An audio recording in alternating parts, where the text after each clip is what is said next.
Once upon a time, in a small village at the edge of a lush and vibrant forest, there lived a cheerful little girl named Little Red Riding Hood. She always wore a bright red cloak woven by her grandmother, which everyone admired from afar.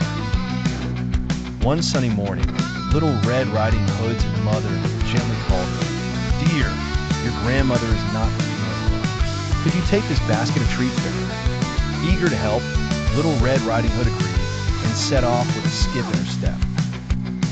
Her mother fondly reminded her, "Stay on the path and be careful, darling."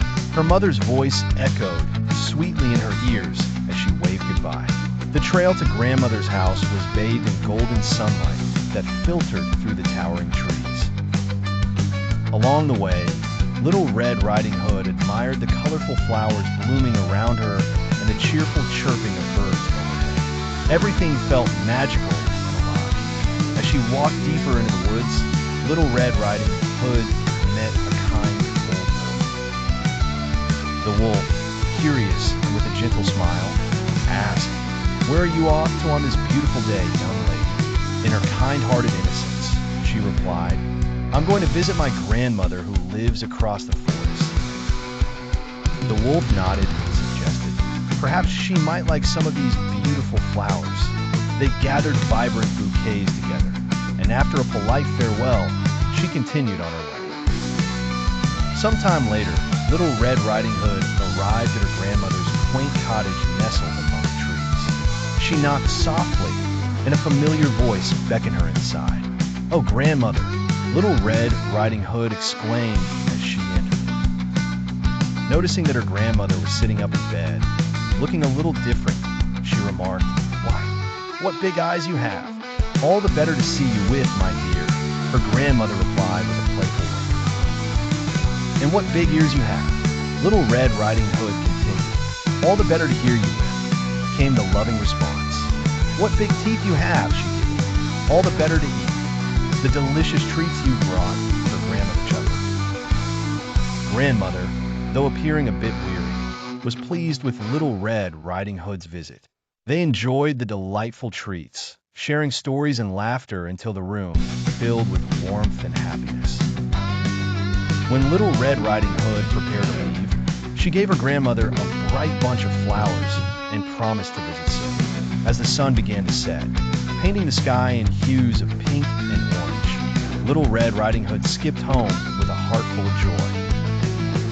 She remembered to always show kindness and keep to the path, just as her mother had advised. And so, Little Red Riding Hood went to bed that night, surrounded by dreams of kindness and bravery, ready for whatever adventures awaited her next. As the gentle night cradled the village, she slept peacefully, wrapped in the comfort of her own Red Riding Hood. Once upon a time, in a magical forest where soft petals danced with the wind, there lived a little fairy named Fay. She had sparkling eyes, a smile that cast light wherever she went, and a pair of wings that shimmered like morning dew. However, unlike the other fairies, Fay was unable to fly. While her friends gracefully soared high amidst the treetops and flitted upon the streams, Fay remained grounded, watching their colorful trails with a longing sigh. "Oh, Mother Fairy," she asked one day as a gentle breeze rustled the leaves, "why can't I fly like the others?" Mother Fairy, wise and kind, kissed Fay's forehead and replied, "Sometimes our feet must lead us to discover magic that our wings cannot." These words puzzled Fay, but she trusted Mother Fairy's wisdom. Determined to explore the forest and find her own magic, Fay embarked on an exciting journey. She met a shy squirrel who needed help gathering acorns, a task her delicate touch made light work of. She joined in a chorus of songbirds, delighting in the melodies that twinkled in the sunbeam showers.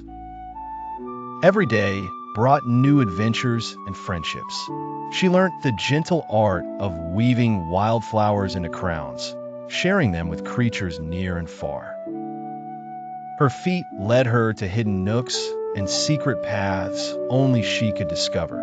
In time, the forest creatures adored Fay for her cheerful spirit and her ability to make things better without the need for flight. One day, while exploring, she stumbled upon a little bird stuck in a bush's thorns.